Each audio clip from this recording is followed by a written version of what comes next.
Okay, good morning, everybody. My name is Samantha Mirbaum with Milko's application team, and we're doing our Design Shop Talk to answer whatever questions you might have.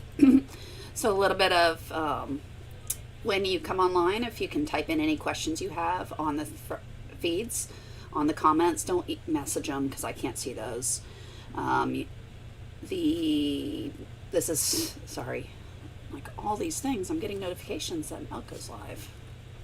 Anyway, make sure you send in any questions you have. You can email them ahead of time of these talks. We do them on a weekly basis at applications@milko.com, or type them in on the comments. Good morning, Gabby.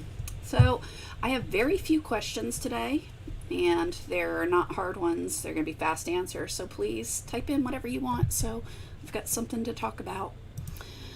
All right, so let's see what questions we're starting off with. So this person said, hey, I'm doing wide format embroidery.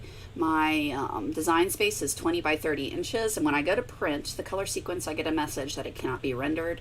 I don't personally deal with things that large. When I tried it, I was getting similar things. So what I would suggest is if you have a design, if you can that you want us to play with, if you can send it to applications@milko.com, we'll see what we can do and figure out, get that answered for you.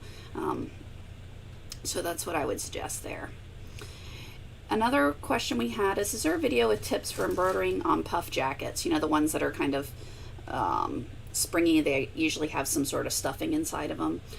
So best thing I could suggest for that one would be to first off, make sure you put a water soluble stabilizer on top. Sometimes when you're sewing those, I've noticed the fluff will actually come up. So putting a a topper on there can help keep that down a little bit. Hooping with mighty hoops is another thing, because sometimes those can be a little bit of a pain to get hooped because of how thick they are. So using magnetic hoops is sometimes helpful.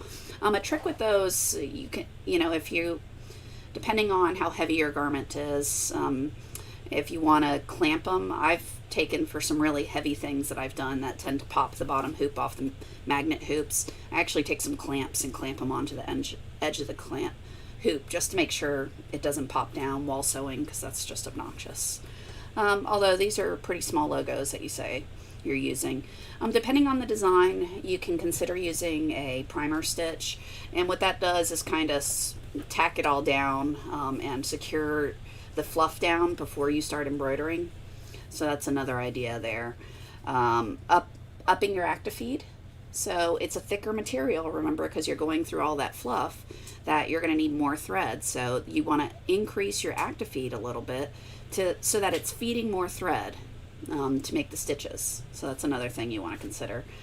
Short of that, running a test design is probably the best thing you can do in general for understanding how it's going to run, right? So you don't want to sew it out on stabilizer or on a piece of felt or something like that. You want to do like materials. So I've been known to buy an extra blank and save it and do a test design. My dog, sorry, stop it, I'm not playing right now. So, and good morning, Lorena. So take a sample garment and scrap it out, sew a design. That way, if you need to do repeated test sews, you just move it around on your item. And if you're one and done and it works, great. Put that one aside, and next time you have a client who has the same type of material, you can test the next design on there and end up with, a jacket covered with 40 logos or something like that. All right, what else do we have? Next question. Where do you get contacts and order forms? Is there a source for standard ones?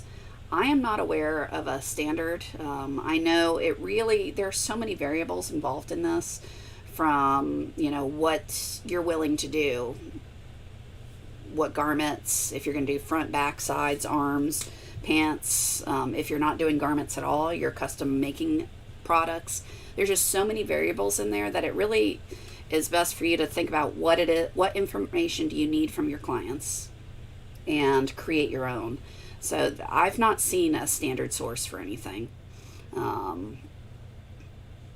So no, I don't, everything I've used, I've personally created.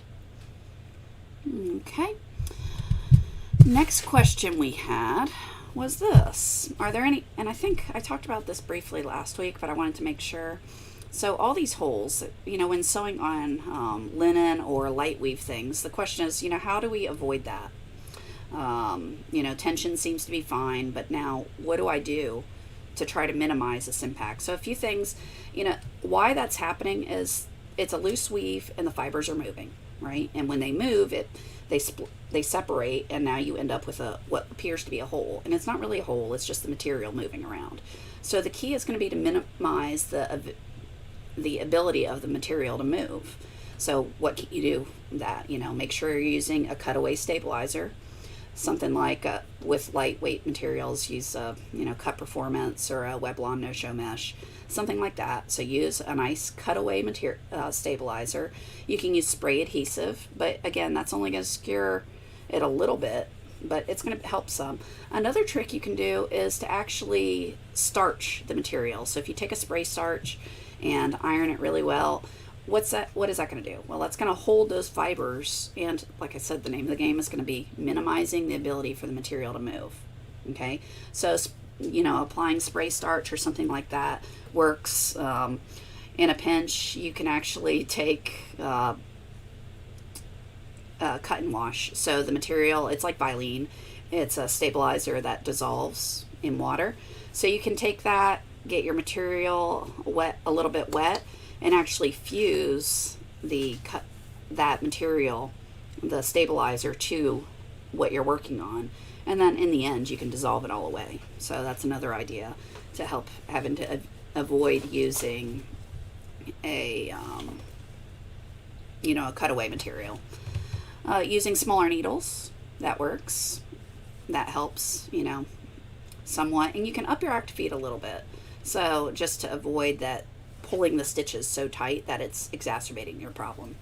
So in general, you're going to end up with these sorts of things on loose materials because the fabrics are moving. Okay. What other questions do we have? Because here's the fun part. That's all we had sent in. So nothing really on Design Shop, more just discussion topics. So looks like we got 30 something people watching live. Do you guys have any questions that I can answer for you? Otherwise, I guess it's a short week and we'll be back next Friday. I'll ramble a little bit, see if any other questions come in, but you can email them ahead of time if you want. Send it to applications@mocha.com, and the application team will get them on the list to be answered. What else? I think that's about it. Well, I don't see any questions on either YouTube nor Facebook, so I guess I'm going to call it a day, and we'll be back next Friday, I think. Yeah. So we'll be back next week to answer any questions you might have. If you have topics or suggestions for videos. We did get a question typed in. Great. So there was a question typed in on YouTube that says, is there a place to see all the decorative stitches? Yeah. So if you go into Design Shop, down here you'll see this select automatic custom shape input.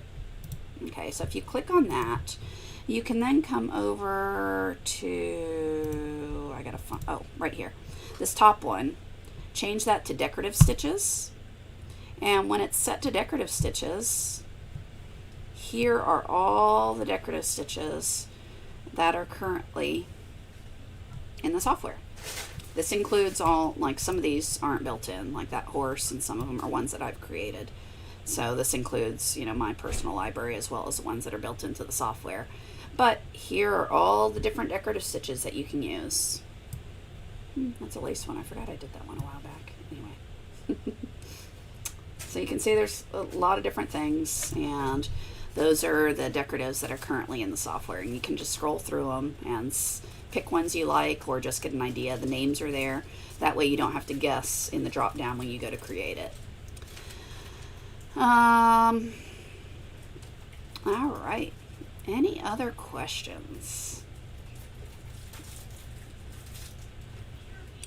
Rio is really wanting me to play. He's sitting there next to me with the ball.